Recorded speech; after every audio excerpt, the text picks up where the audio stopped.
how many rounds do you actually need for long-term storage purposes, even for short-term purposes, given the current ammunition crisis going on around the country. But before we get into that, make sure you subscribe to me here on YouTube, hit that bell notification button, make sure you are subbed to me on alt tech platforms as well. Now, you're wondering, of course, why this plate carrier is on the table.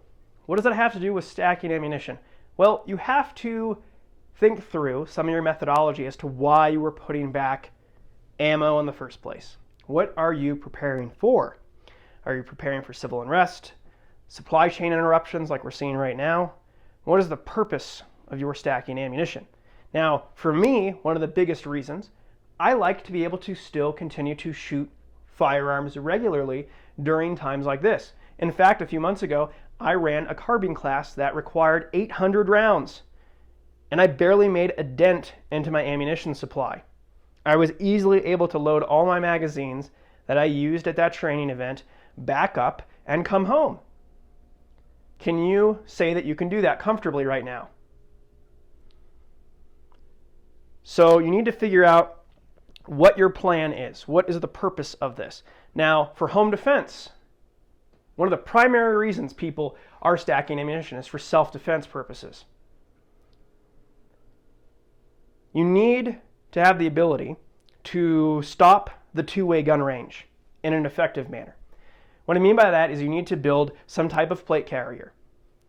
You also need to get serious about your fitness, because I see some people's loadouts where they're carrying 10, 15 magazines and they can barely move. And in fact, they could barely move without putting that much weight on themselves because they're already carrying a ton of weight, or they're older and they've just really let themselves go physically.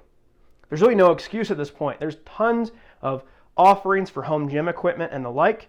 You can build a home gym even right now, even with the inflated COVID prices, because if you have tons of money to blow on ammunition, you have tons of money to spend on home gym equipment. You can jog outside, you can lift weights.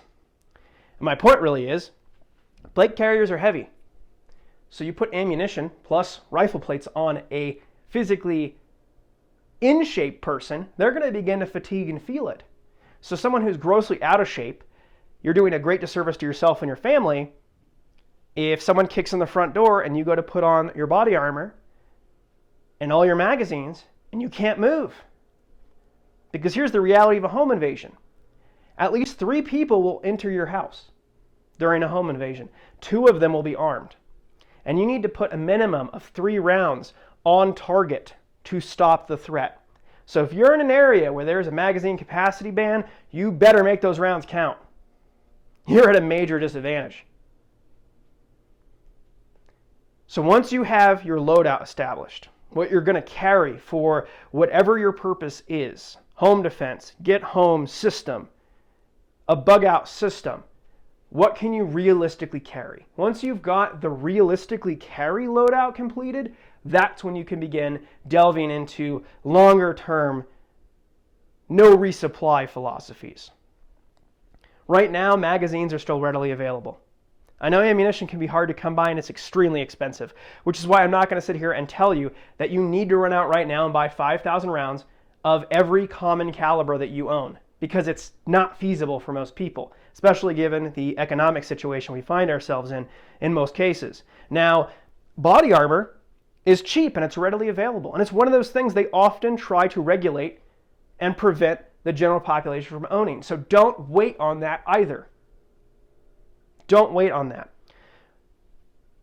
So, baseline, get 3 mags for a plate carrier and have a 4th inserted into your rifle. Have 4 loaded magazines minimum. Once you've got 4 down, get a 5th mag. That's your auxiliary magazine. That's your, I've burned through all of my ammo. I have a 5th loaded magazine. Because if you are in a normal civilian situation where you're needing 5 mags, there's a bigger problem at hand, and you probably need to leave your location. You probably need to get out of there if you're having to even insert that 2nd or 3rd magazine. And the reason I recommend 3 on the carrier is if there are weapons malfunctions, because they do happen. And in something like a home defense scenario, you're not going to be one to fiddle fart with the 1 mag. You don't want to do that. Get rid of it. Rip it out the gun. Clear the malfunction. Insert a fresh magazine. And forget about the one you just dropped on the floor. Don't worry about it. So what I'm telling you is, make sure that you have your basic loadout done. Get those 5 magazines completed. Once that is finished, you can then build upon that. Get to where you have 10 magazines loaded, 15 magazines loaded. An empty mag is an angry mag, and it serves no purpose. Make sure it's loaded. And there's plenty of information here on YouTube about long-term storage of magazines, so I'm not going to get into that here. But make sure those magazines are loaded and that they are readily accessible so you can get to them should you need them. Once you have that built up, now you can start worrying about having extra boxes of ammunition around. Work your way up and keep building every week. Buy 1 box, buy 2 boxes. And I understand prices are high right now. Maybe buy 2 boxes a month.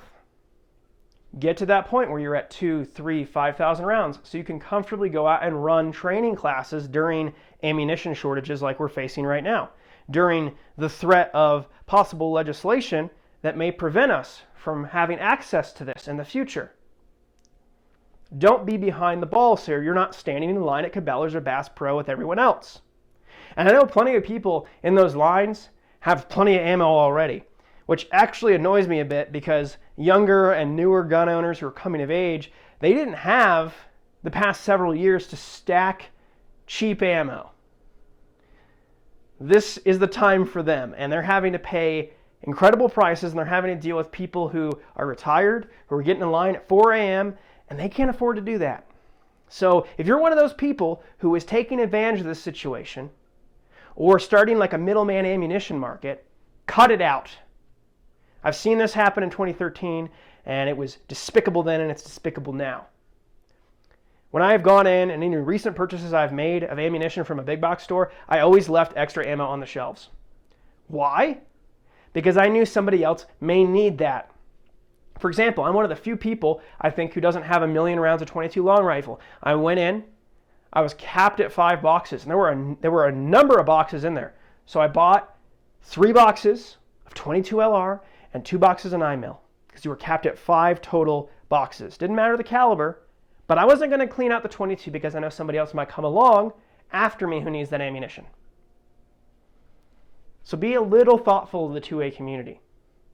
Do have a little bit of heart in this. And I understand right now things are a little hairy, but don't be a jerk about it, please, because you turn people off from this type of stuff. You're going to isolate and alienate a new generation from even considering firearm ownership when they're looking at these incredibly inflated prices. They're like, oh, there's no way I can get into this right now. I guess I'll have to wait, or I guess the ship has sailed. Anyway, thanks for tuning in. Make sure you sub to me here. Make sure you sub to me on Alt Tech. The links for those websites will be in the description below. Make sure you are on Gun Owners of America email list, FPC's email list as well, Firearm Policy Coalition. Find your local, your state rifle associations, get involved with those groups, get on their email lists, because the next several weeks and months could be a complete fiasco for the Second Amendment.